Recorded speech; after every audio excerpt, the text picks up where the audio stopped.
Apple ने अपने नए M5 Pro और M5 Max चिप्स के साथ कुछ बहुत बड़े दावे किए हैं। तो चलिए जरा गहराई से देखते हैं कि इन दावों में आखिर कितनी सच्चाई है और असल में इनका मतलब क्या है। ठीक है, तो एप्पल का दावा है कि एआई की रफ्तार 4 गुना बढ़ गई है। 4 गुना! ये सुनने में तो बहुत बड़ा लगता है ना? पर क्या ये सच में उतना बड़ा बदलाव है? चलिए इसी को समझते हैं। इस जबरदस्त परफॉर्मेंस जंप के पीछे एक बहुत बड़ा आर्किटेक्चरल बदलाव है। मतलब एप्पल ने चिप बनाने का तरीका ही बदल दिया है। चलिए देखते हैं कि आखिर ये किया कैसे गया। इसे समझने का सबसे अच्छा तरीका, जैसा कि क्रिएटिव ब्लॉक ने बताया है, वो ये है। सोचिए कि 2 बहुत पावरफुल इंजन एक साथ मिलकर एक सुपर इंजन बना रहे हैं। बस यही है M5 का फ्यूजन आर्किटेक्चर। तो इसका मतलब क्या हुआ? इसका मतलब ये है कि नए M5 चिप्स में अब कुल 18 कोर हैं। कुछ कोर एक ही काम को बहुत तेजी से करने के लिए बनाए गए हैं और बाकी कोर एक साथ कई सारे काम निपटाने में एक्सपर्ट हैं। नतीजा, हर तरह के काम के लिए जबरदस्त परफॉर्मेंस। और ये बात सिर्फ हम नहीं कह रहे हैं। एप्पल के SVP जॉनी स्रूजी ने खुद कहा है कि कोई छोटा मोटा अपडेट नहीं, बल्कि एप्पल सिलिकॉन के लिए एक बहुत बड़ी छलांग है। ये एक फंडामेंटल बदलाव है। तो ये तो हुई इंजन की बात। अब देखते हैं कि ये जो नया सुपर इंजन है वो AI की दुनिया में क्या कमाल दिखाता है, क्योंकि सारी बातें तो इसी पर हो रही हैं।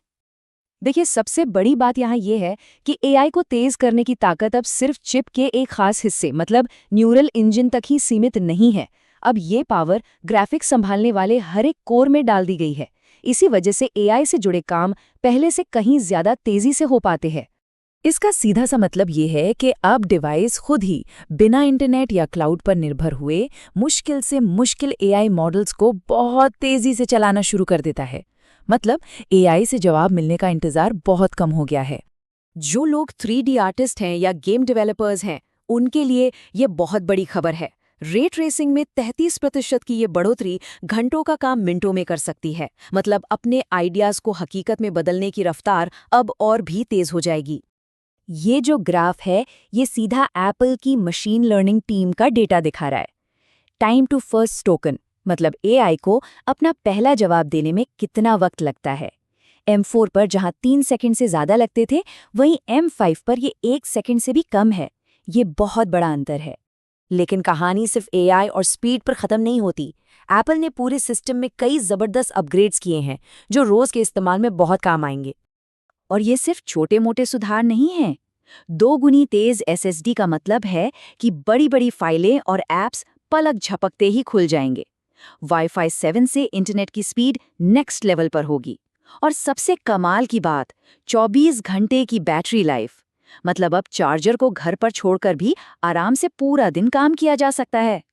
तो इतनी जबरदस्त पावर और इतने सारे अपग्रेड्स के बाद सवाल ये उठता है कि क्या फौरन जाकर नया मैकबुक प्रो खरीद लेना चाहिए? इसका जवाब, जैसा कि अक्सर होता है, थोड़ा पेचीदा है। तो फैसला कैसे लें?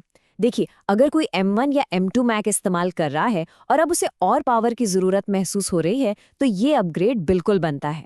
लेकिन अगर किसी के पास पहले से M3 या M4 मशीन है जो काम को अच्छे से संभाल रही है, तो शायद थोड़ा इंतजार करना बेहतर हो सकता है। जब हम प्रोडक्ट रोड मैप को देखते हैं तो एक बहुत दिलचस्प बात सामने आती है। M5 एक जबरदस्त पावरफुल चिप है, इसमें कोई शक नहीं। लेकिन ये ठीक उस वक्त आई है जब अफवाहें हैं कि जल्द ही एक बड़ा रीडिज़ाइन आने वाला है, जिसमें शायद OLED स्क्रीन और एक पतला डिज़ाइन भी हो सकता है। और आखिर में फैसला इसी एक सवाल पर आके टिक जाता है।